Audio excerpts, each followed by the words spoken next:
Johnny program on UBC TV is brought to you by Plascon, Color Your World. Hello Ugandans, my name is Kawoya Chigongo Samuel.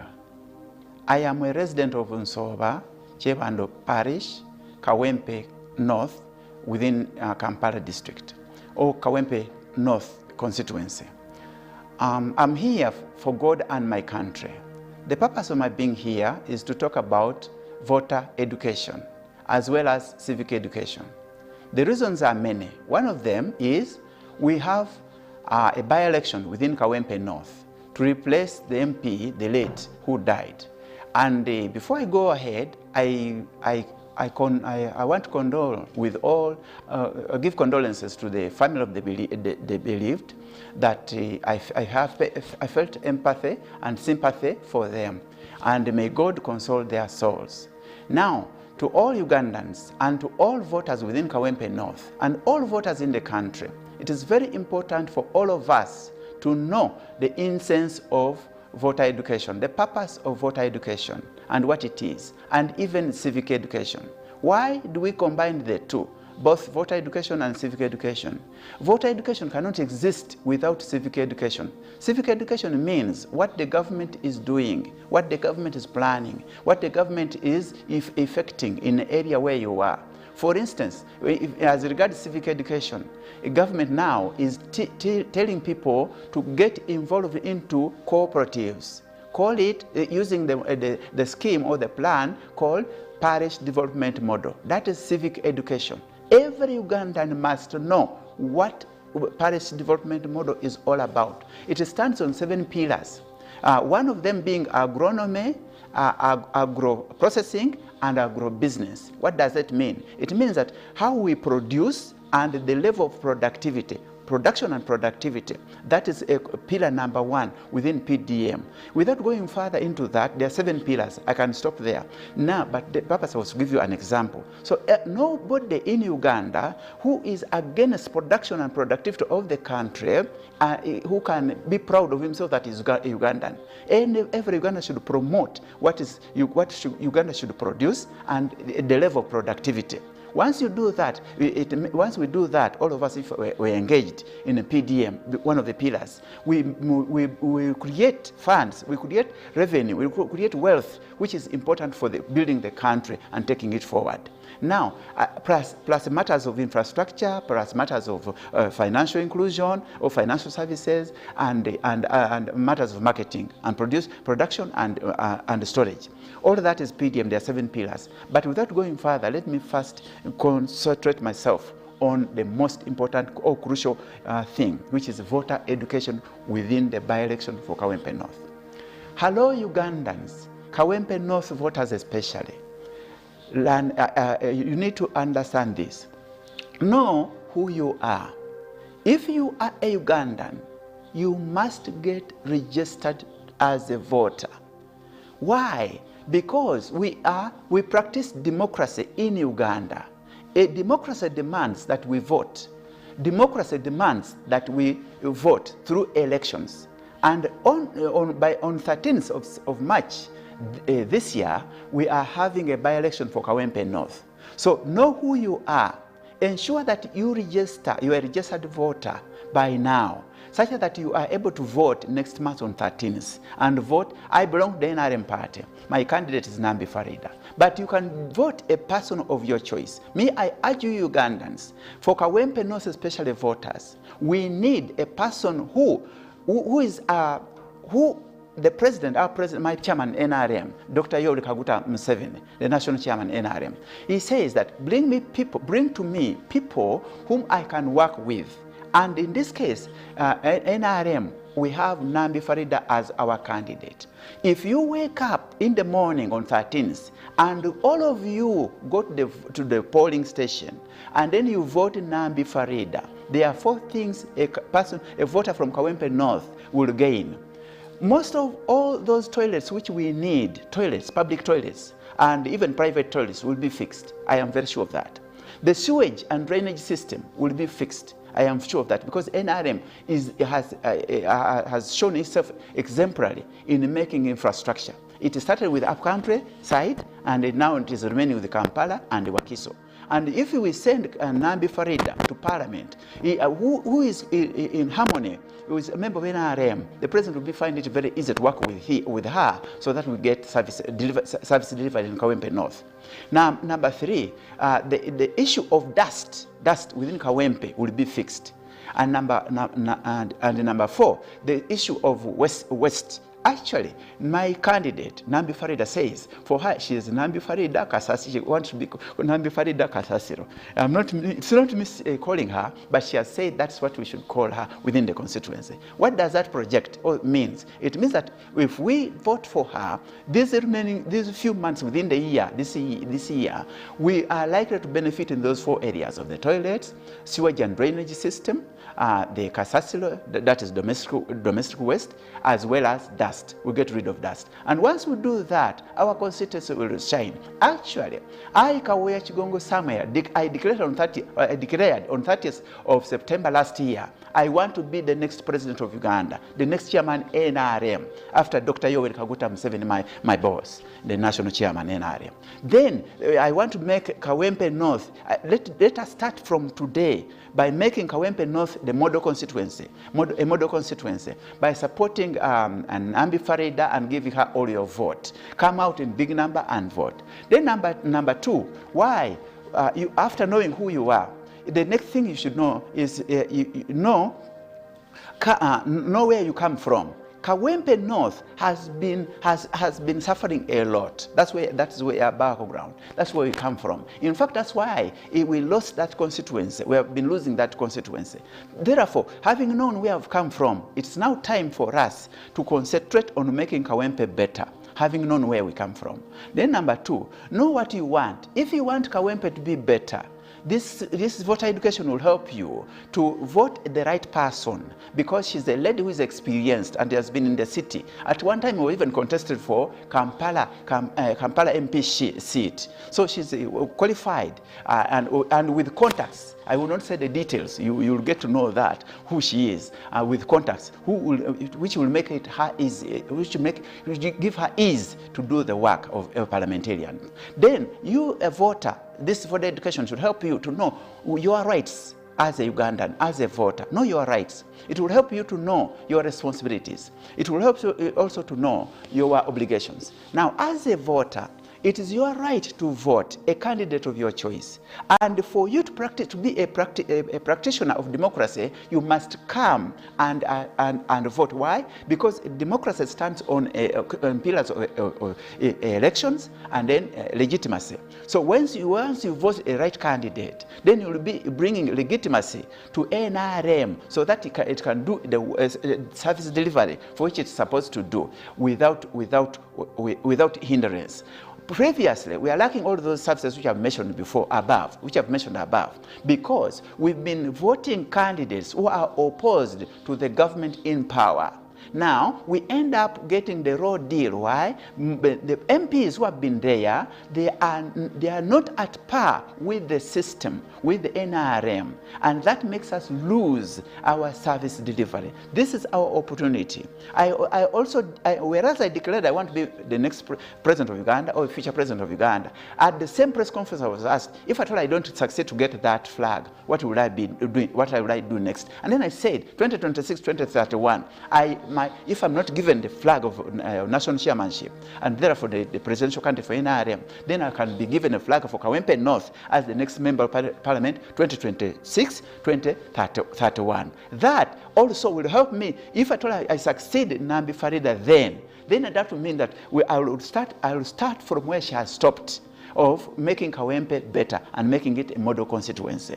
So on that ground, I seek all of you Ugandans that you should know what you want and go for it. Accept to be led for now, so that you can also learn how good leadership good leadership of a constituency through NRM candidates. And Nambi Farida, and I've also told you that I'm also a dangerous substitute on the side as I wait, or for either of the seats. either President or MP Kawempe North next. So now, accept to be led. Please choose Nambi Farida. Let her succeed in these coming elections. Once you do that, then that means that we shall make Kawempe a model constituency in future, because I have it in my plans. Then go and vote. It is good for you, and it will show that you love your country. Hello Ugandans, this is a message to all Ugandans in form of voter education and civic education. All Ugandans, if you forget what I've said, remember this. Love your country, Uganda, and keep peace. How do you love Uganda? One, by going to vote as a voter, you are choosing the right leader to make our constituencies, to make our country better. When you participate in the election, it's a sign to show that you love and you participate and you contribute to the democracy NRM has built. And number two, if I told you a taxpayer within Kawempe and you get some profit, that's one of the messages which shows that you love your country. It's also a message of voter education as well as civic education. And you pay and the government asks you for a taxes. Well, as long as you earn profits from your company, whatever business you're doing, and the government asks you for tax. If you pay the tax, it means that you love your country.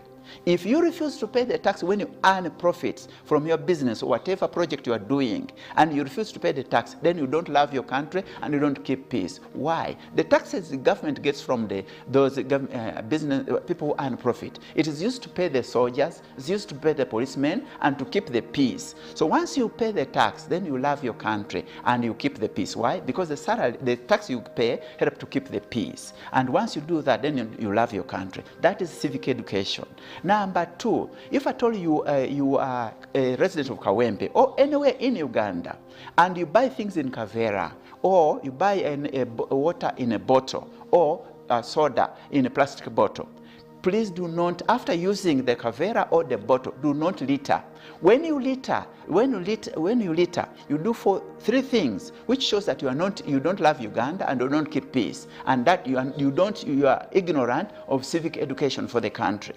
Number one, it spoils the environment. Once you litter Kaveras and empty bottles, it spoils the environment. And anybody who spoils Uganda's environment is an enemy of the country. He doesn't love our country and he doesn't keep peace. So if you have used the Kavera or you have used the plastic bottle, for whether you drank water or soda, do not litter. Once you litter, you spoil the environment. I've mentioned that. Number two, you spoil the soil. You damage the soil. Anybody who damages Ugandan soil is an enemy of the country. If you do that, then you don't love your country, and you don't know the voter education or civic education, the purpose of leadership and management. You don't know it. Once you spoil the Ugandan soil, you are an enemy, because Kaveras which you litter and bottles spoil the soil, and once soil is spoiled, we get poisoned food. And once the Ugandans get sick because of your negligence and throwing down and the lack of responsibility and knowing your rights and responsibilities, then you are an enemy of the country. Number three, the Kaveras and the bottles which is litter, if you litter it, they block the sewage system and the drainage system. Once you do that, people fall sick, and once you make people fall sick, you are an enemy of the country. Why? A country is people, a country is land.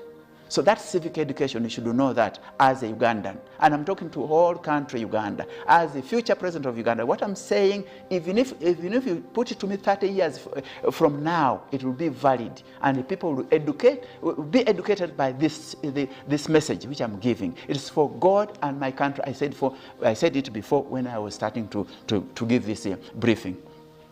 This briefing. Now, number two. Okay. Lastly, on loving your country and keeping peace. If you are a resident of, let's say, in Wakiso or in Kawempe North or anywhere in the city, and you have a neighbor who has two children, one of them is in primary 2 and the other one is in primary 3. And the one in primary 2 has shoes and goes to school with shoes. But the one in primary 3 does not have shoes. But the shoes he needs cost 7,000 shillings. The leather shoes, which they sell on the side road markets, which costs about 7,000. And you have capacity to buy that shoe for that boy or girl. And that girl doesn't get shoes and it's laughed at school. And then eventually drops out of school because of lack of shoes and being laughed at school, and hates school. And then eventually begins to roll around the village and begins cutting bags of ladies in order to get some money, to steal some money from the ladies' bags, and eventually begins to get iron bars and hit people. And you get to know that, and you even say it in your heart that you know the story of that boy, how he became that a vagabond like that. Yet you refuse to help that boy to buy to sponsor that boy with a bursary of 7,000 shillings per term to buy shoes for that boy or girl. Then you don't love your country. Why? Because a country is people. Once you help that child and it completes P7 by sponsoring that child with sponsorship of 7,000 shillings per term for those shoes, then he is able to complete P7. He can become the tailor at the corner of the street where you live, or at the corner of the shop which you know, and it becomes productive to the country, which promotes production and productivity, which I talked about at the beginning of this briefing, which is a pillar of the PDM. So once you contribute to that little boy or girl, and you buy shoes for him, and he completes P7 up to the time he completes P7, and he becomes useful and he's involved in he joins the production cycle, and he becomes productive. Then you are making Uganda better, and you love your country, and you keep peace. I could also add one more thing. If you have a mobile phone, this shows that you love your country. This is one of the reasons which shows that you love your country and keep peace. If you have a mobile phone and you have airtime on it and mobile money on it and airtime on it, and somebody asks you for money whom you have not been with for 2 years, you don't know where he is, you don't know what he's doing, and you send him 500,000 shillings, and he uses that money to buy petrol and nails, and bombs a place in Uganda, anywhere in Uganda, you'll be taken to be a person who doesn't love his country and you don't keep peace. Why? Because if you do that and you give money whom a person you have not known where he is and what he's doing, although you had known him earlier on, you will be an enemy of the country. If you are a young person in Uganda, there are 3 things I want you to do. First of all, there is no person in the world who has ever become wealthy without following the 3 things I'm going to say. There's no person in the world who has ever succeeded, whether historically, academically, politically, economically, and socially, without doing the 3 things which I'm going to tell the youth of Uganda. All of the youth of Uganda, listen to me. There are 3 things which you need to do to be a better person. Number 1, a young person, you must have a plan. Any person without a plan, young or old, will never succeed in life. For instance, in a school, who want to read and gain the certificate of education, O-level certificate, you must have that as a plan. Why? Because people who do not have a plan to read or to study and complete their O-level or A-level or university or diploma or university degree, they easily get distracted. A plan in life helps you to stay on course. Why? Because there will always be challenges. You can even drop out of school for a year. But if your plan is to complete your O-level or to get your diploma, even if you drop out, you go and gain resources, and then you proceed. Number 2, put that plan in action. Any person who has a plan and leaves it on paper and or in the head will never succeed. So put that plan in action. Whether it is studying, put it in action. Or if it is business, a plan with putting in action of a business person is to go and invest the money he has. The business rule is simple. No matter how small you start, always start. So if you have a plan and you have little money, start with the little money you have. You can start by sugar cane of 300, bisatu. You can start with that one. Buy sugar canes of 300. put them on a veranda somewhere, start a business like that. So no matter how small you start, meaning that you put an action. So if you have business, you start, however small you start. So if you have 300,000 or 300 shillings and you want to deal in sugar cane, start with that one. Number 3, a young person in Uganda, anywhere you are, have discipline. If you are studying and you don't have discipline, you'll never succeed. Even if you get a first-class diploma or first-class degree, or you get A's in A level or O level, and you cannot be employed anywhere because of indiscipline, even your first-class degree will not matter.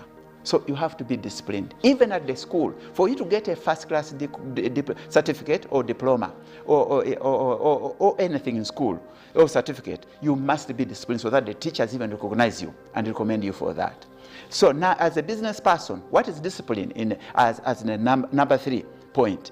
Discipline in business means if you have a business, however small you have started, learn to save a little by little. I'll give you an example. If you save 3,000 shillings every day, come rain, come sunshine, and you save 3,000 shillings every day, this is what happens. Whether Monday, whether Saturday, whether Sunday, and you save 3,000 shillings. If you don't save it on Saturday, and you don't save it on Sunday, on Monday, put 9,000 shillings in the account. Open up an account on a bank on Kampala Road, which is standard bank, standard which doesn't fail. And opening it is free. They don't charge you. Take a photograph and 10,000 shillings. Open that account and deposit 3,000 shillings every day. That's discipline for business people. If you do that for 5 years, as your plan, it comes to a total of 5,400,000. And any person in Uganda who has 5,400,000 shillings on his or her account can start any business, can buy a plot of land in Uganda, can gain any factors of production, can even have labor. Now, this is what happens.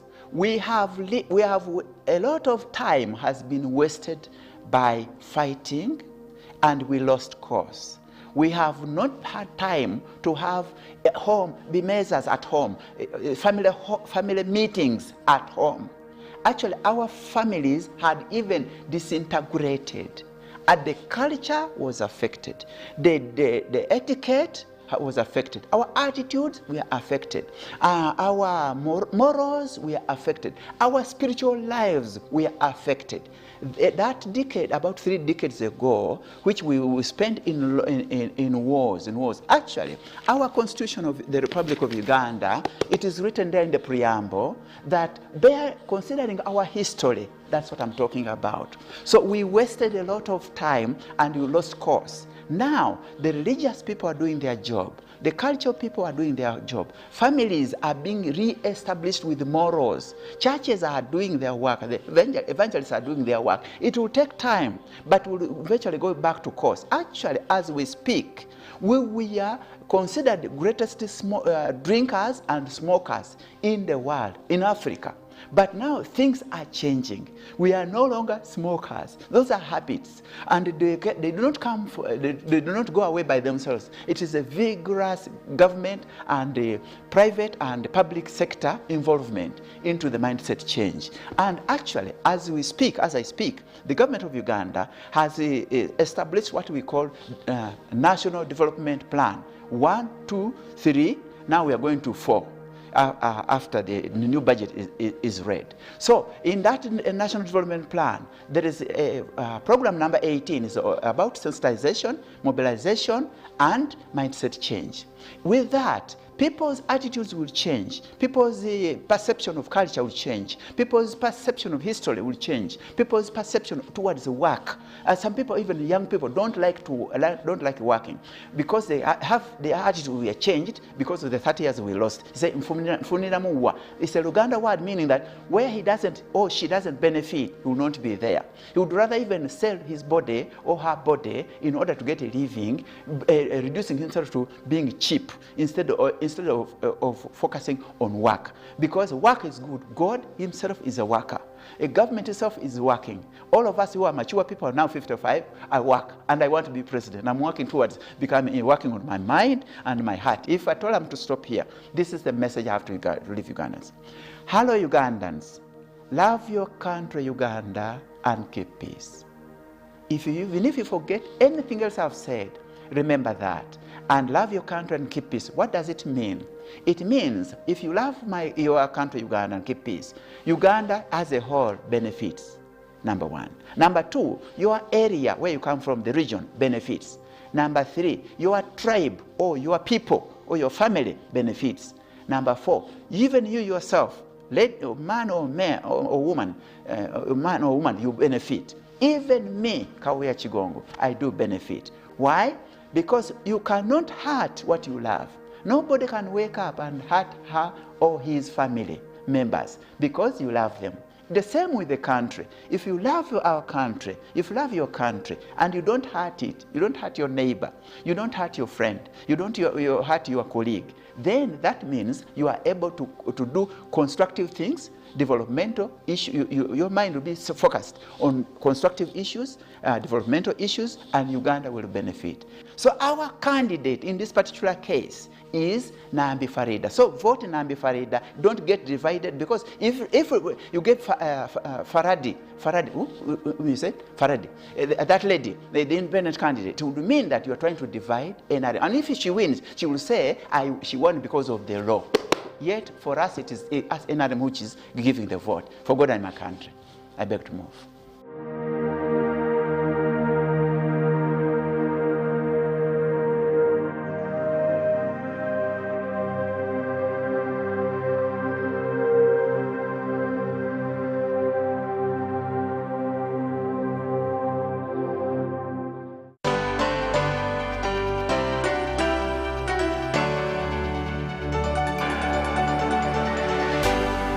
UBC, inspiring Uganda.